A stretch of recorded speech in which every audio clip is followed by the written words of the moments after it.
Hello friends, welcome to my channel Shikha computer classes. Basically ये मेरा एक कंप्यूटर एजुकेशन के लिए ये चैनल मैंने बनाया है और अभी फ़िलहाल मैं जो सेशंस ले रही हूँ वो टैली से रिलेटेड है। तो टैली का स्टेप बाय स्टेप मैं जैसे अपनी रेगुलर क्लासेस में पढ़ाती हूँ बच्चों को, उसी तरह से मैं स्टेप बाय स्टेप अपने वीडियोज़ भी बनाकर अपलोड कर रही हूँ और hope you like it and let's start. तो हम लोग जो मैंने कहा कि मैं टैली पढ़ा रही हूँ, तो टैली क्यों पढ़ना है? सबसे पहला क्वेश्चन ये कि टैली का क्यों पढ़ना है। तो टैली इसलिए पढ़ना है क्योंकि टैली एक ऐसा कंप्यूटर सॉफ्टवेयर है जिस पे हम लोग कंप्यूटराइज्ड अकाउंटिंग कर सकते हैं। अब अकाउंटिंग, तो सबसे पहला वर्ड ये आएगा कि अकाउंटिंग। देखिए, मेरा जो चैनल है, मैं अपने चैनल पे बहुत ईजी लैंग्वेज में पढ़ा रही हूँ और मैं कोशिश करूँगी कि जो कॉमर्स बैकग्राउंड के बच्चे होते हैं उनके लिए वो चीज़ें सीखना थोड़ा सा आसान होता है क्योंकि वो पढ़ चुके होते हैं। बट जो नॉन कॉमर्स बैकग्राउंड के बच्चे होते हैं उनके लिए थोड़ा सा मुश्किल होता है। फिर भी मैं पूरी कोशिश कर रही हूँ कि मैं बिल्कुल इजी लैंग्वेज में स्टेप बाय स्टेप छोटी छोटी चीज़ों को पढ़ाते हुए आगे बढ़ूँ, ताकि कोई भी अगर सीखना चाहता है तो वो सीख सकता है बहुत आराम से। ठीक है, तो सबसे पहला जो टॉपिक है वो ये है कि व्हाट इज़ अकाउंटिंग। अकाउंटिंग का मतलब क्या है? तो सिंपल सी लैंग्वेज में अगर हम समझें तो अकाउंटिंग का मतलब होता है लेन देन का लेखा जोखा। एक लाइन में हम ये बोल सकते हैं लेन देन का लेखा जोखा। अब लेन देन मतलब क्या होता है? लेन देन का मतलब होता है किसी भी बिजनेस में पैसे से रिलेटेड जो भी कार्य होते हैं, पैसा लिया, पैसा दिया, कुछ सामान खरीदा, कुछ सामान बेचा, किसी को पैसे उधार दिए, किसी से पैसे उधार लिए, और इसी तरह बहुत सारी चीज़ें होती हैं। इन चीज़ों का लेखा जोखा करना ही अकाउंटिंग कहलाता है। जैसे accounting is a process of recording and summarising financial information in useful way, यानी कि एक ऐसा प्रोसेस जिसमें ट्रांजैक्शंस को नोट करना है, रिकॉर्ड करना है, ताकि हम उसको आगे यूज़ कर सकें। It is an art of recording, classifying and summarising in a significant manner. ये एक आर्ट है।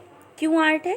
क्योंकि अकाउंटिंग में भी कुछ रूल्स होते हैं और उन रूल्स को फॉलो करते हुए हमें अपनी जो भी ट्रांजैक्शंस हैं उनको हमें अरेंज करना है। अब ट्रांजैक्शंस अरेंजमेंट में हमें ट्रांजैक्शंस को रिकॉर्ड करना होता है, देन क्लासीफाई करना होता है। क्लासीफाई का मतलब होता है उसको बांट देना। अगर एक्सपेंस है तो एक्सपेंस में डाल देना, इनकम है तो इनकम में डाल देना, सेल है तो सेल में और परचेज है तो परचेज में। तो उसको बांट देना, अपने ट्रांजैक्शंस को बांट देना, that is classifying and summarising in a significant manner, और उसको मैनरफुल वे से अरेंज कर देना। यानी सिंपल सी लैंग्वेज में ट्रांजैक्शंस को मैनरफुल वे में अरेंज करना ही हमारा अकाउंटिंग कहलाता है। और अगर हमने इतना काम किया तो इससे हमें फ़ायदा क्या होगा? इससे हमें फ़ायदा ये होगा, it reveals profit and loss for a given period and the value and nature of firms assets, liability and owners equity. और इससे हमें फ़ायदा ये होगा कि इससे प्रॉफिट एंड लॉस, किसी भी गिवन पीरियड में हमारा बिजनेस प्रॉफिट में जा रहा है या लॉस में जा रहा है, इसका हम पता लगा सकते हैं। हमारा फर्म की एसेट्स मीन्स होता है संपत्ति, लाइबिलिटीज़ मीन्स होता है दायित्व। इन चीज़ों को अभी हम लोग बेसिक टर्म में आगे कवर करेंगे। तो हमारी फर्म की एसेट्स कितनी हैं, लाइबिलिटीज़ कितनी हैं, और ओनर्स इक्विटी कितनी है, ओनर्स की संपत्ति कितनी है, इन चीज़ों का हमें पता लग सकता है अगर हमने अपने अकाउंट को मैनरफुल वे में अरेंज किया है। ठीक, यानी basic understanding of accounting. Basic understanding क्या है? रिकॉर्ड ट्रांजैक्शन, ट्रांजैक्शंस को रिकॉर्ड करना, क्लासीफाइज ट्रांजैक्शन एंड इवेंट, हर एक ट्रांजैक्शन को क्लासीफाई कर देना, express transaction in monetary term. Monetary term का मतलब होता है मनी से रिलेटेड जो भी काम हो रहा है उसको अनिवार्य है कि उसको हमें नोट करना है। यानी कि सिंपल सी बात है, हम छोटा सा खर्च करें या हम बड़ा खर्च करें, हर एक खर्च को हम जब तक नोट नहीं करेंगे तब तक हम ये नहीं पता लगा पाएंगे कि हमारे बिजनेस में कुल कितना खर्च हुआ या कुल कितनी इनकम आई। ठीक है, तो वहाँ पर हमें हर एक चीज़ को हमें नोट करना है। अब इससे फ़ायदे क्या होंगे, बेनिफिट क्या होगा?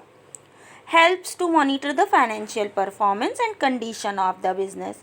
अगर हमने इतना काम किया तो इससे हमें हेल्प मिलेगी कि हमारा जो फाइनेंशियल परफॉर्मेंस है और कंडीशन है वो बिज़नेस का क्या है, यानी बिज़नेस की फाइनेंशियल परफॉर्मेंस और कंडीशन के बारे में हमें पता लगेगा।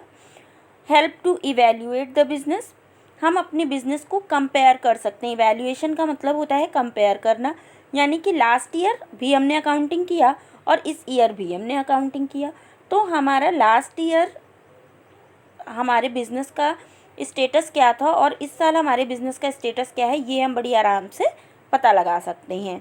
Helps to establish control of for the business, और अगर हम लॉस में जा रहे हैं तो हम अपने बिज़नेस को कंट्रोल कर सकते हैं, हम अपने खर्चों को कंट्रोल कर सकते हैं और हम लॉस वाली जो हमारी कंडीशन है उससे बच सकते हैं।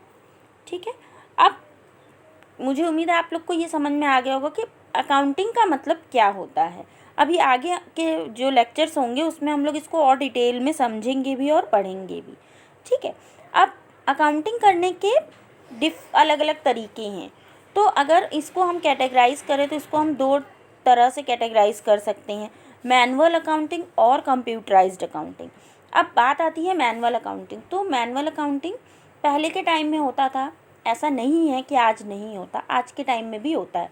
बहुत सारे ऐसे लोग हैं जिनको आज भी कंप्यूटर चलाना नहीं आता, कंप्यूटर पे काम करना नहीं आता, और उनको अगर वो कंप्यूटराइज्ड अकाउंटिंग करने लगेंगे तो उनको एक अलग से अकाउंटेंट रखना पड़ेगा और अकाउंटेंट को फिर सैलरी भी देनी पड़ेगी। इसलिए वो लोग क्या करते हैं, उनको इजी है कि रफली उन्होंने नोट कर लिया कि भाई किसका कितना उधार हुआ, किसका कितना, कितने का सामान आया, कितने का सामान गया, वो लोग नॉर्मली कर लेते हैं। आपने देखा होगा कि जो नॉर्मल जनरल स्टोर होते हैं वहाँ पर आज भी रजिस्टर्स पे पेन और रजिस्टर का यूज़ करके अकाउंटिंग की जाती है। कोई अकाउंटेंट नहीं होता, कोई कंप्यूटर नहीं होता वहाँ पे, तो वो हमारी मैनुअल अकाउंटिंग होती है। लेकिन जो हमारी कंप्यूटर अकाउंटिंग, कंप्यूटराइज्ड अकाउंटिंग होती है, उसमें बहुत ही इजी वे में हम लोग काम कर सकते हैं, हमारा समय बचता है, कैलकुलेशन में एक्यूरेसी बहुत अच्छी होती है। तो लेकिन क्योंकि लोगों को पता नहीं है अभी, इसलिए वो लोग को इजी लगता है मैनुअल अकाउंटिंग करना, लेकिन computerised accounting is much better than manual accounting, इसीलिए इतना पॉपुलर भी हो रहा है। तो इस टॉपिक को, मैनुअल अकाउंटिंग और कंप्यूटराइज्ड अकाउंटिंग को, हम लोग अपने नेक्स्ट वीडियो में और डिटेल में पढ़ेंगे। ठीक है, hope you like it, and please अगर आपको मेरी वीडियो पसंद आई है तो प्लीज़ मेरे चैनल को सब्सक्राइब करिए, लाइक करिए, शेयर करिए, और मैं जल्दी अपना नेक्स्ट वीडियो भी अपलोड करूँगी। Thanks for watching.